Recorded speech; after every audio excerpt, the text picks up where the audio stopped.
প্রাকৃতিক সৌন্দর্যের লীলাভূমি আমাদের চিরসবুজের দেশ বাংলাদেশ। এদেশে রয়েছে অসংখ্য দর্শনীয় স্থান। এই সৌন্দর্য উপভোগ করতে ছুটে আসে বিশ্বের বিভিন্ন প্রান্তের মানুষ। সুপ্রিয় দর্শক, বাংলাদেশের সেরা 10টি দর্শনীয় স্থান সম্পর্কে আদ্যোপান্ত জেনে নেব মায়াজাল বিশ্বের এই পর্বে। নিয়মিত ভিডিও পেতে অবশ্যই সাবস্ক্রাইব করুন মায়াজাল বিশ্ব। সেন্ট মার্টিন বাংলাদেশের সর্বদক্ষিণের বঙ্গোপসাগরে উত্তর পূর্বাংশে অবস্থিত একটি ছোট্ট প্রবাল দ্বীপ। কক্সবাজার জেলার টেকনাফ হতে প্রায় 9 কিলোমিটার দক্ষিণে ও মায়ানমার উপকূল হতে 8 কিলোমিটার পশ্চিমে নাফ নদীর মোহনায় অবস্থিত। স্থানীয়ভাবে একে নারিকেল জিঞ্জিরাও বলা হয়ে থাকে।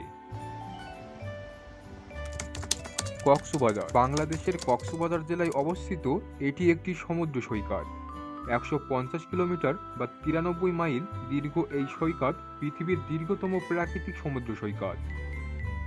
কক্সবাজারের রয়েছে সারি সারি ঝাউবন, বালুর নরম বিছানা এবং নীল জলরাশির গর্জন, যা কক্সবাজারকে করেছে দৃষ্টিনন্দন ও আকর্ষণীয়।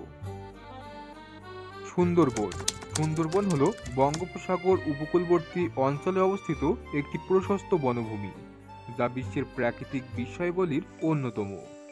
পদ্মা, মেঘনা ও ব্রহ্মপুত্র নদীত্রয়ের অববাহিকার বদ্বীপ এলাকায় অবস্থিত।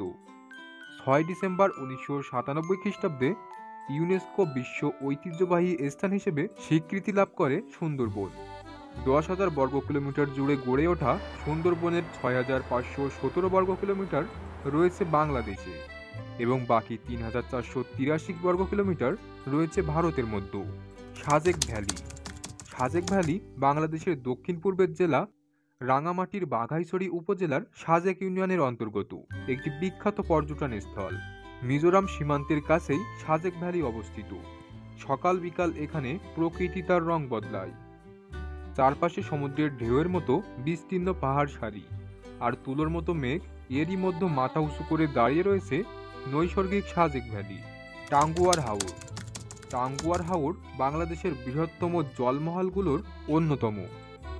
বাংলাদেশের উত্তর পূর্ব প্রান্তে সুনামগঞ্জ জেলার ধর্মপাশা এবং তাহিরপুর উপজেলায় জীববৈচিত্র্যে সমৃদ্ধ মিঠা পানির এ হাওর বাংলাদেশের দ্বিতীয় রামসার এলাকা। পাখিদের কলকাকলি মুখরিত টাঙ্গুয়ার হাওর মাছ, পাখি এবং অন্যান্য জলজ প্রাণীর এক বিশাল অভয়াশ্রম। এটি একটি মাদার ফিশারি। হিজল করসের দৃষ্টিনন্দন সারি এ হাওরকে করেছে মোহনীয়। রাতারপুল হাওর সিলেটের গোয়াইনঘাটে অবস্থিত বাংলাদেশের একটি মিঠা পানির জলাবন। একসময় বাংলাদেশের একমাত্র জলাবন হিসেবে মনে করা হতো রাতারগুলকে। সিলেটের স্থানীয় ভাষায় মুর্তা বা পাটি গাছ রাতা গাছ নামে পরিচিত। সেই রাতা গাছের নাম অনুসারে এ বনের নাম দেওয়া হয় রাতারগুল।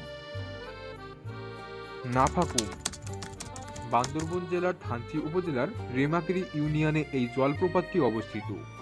বান্দরবান হতে 79 কিলোমিটার দূরে অবস্থিত থানচি। ঠাঙ্গু নদী ধরে রোমাকির দিকে ধীরে ধীরে উপরে উঠতে হয় নৌকা বেয়ে। রোমাকিরি নদীতে এক ধরনের মাছ পাওয়া যায়, যার নাম নাফা মাছ। এ থেকে এই ঝর্ণার নাম দেওয়া হয়েছে নাফাকুম ঝর্ণা। নিঝুম দ্বীপ বাংলাদেশের একটি ছোট দ্বীপ। এটি নোয়াখালী জেলার হাতিয়া উপজেলার অন্তর্গত। নিঝুম দ্বীপের পূর্ব নাম ছিল চর ওসমান, বাউলার চর, আবার কেউ কেউ একে ইসামতির চরও বলতো। এই চরে প্রচুর ইসা মাছ পাওয়া যেত বলে একে ইসামতির চরও বলা হয়। 2001 সালের 8 এপ্রিল বাংলাদেশ সরকার পুরো দ্বীপটিকে জাতীয় উদ্যান হিসেবে ঘোষণা করে। কুয়াকাটা বাংলাদেশের দক্ষিণ পশ্চিমাঞ্চলের পটুয়াখালী জেলায় অবস্থিত।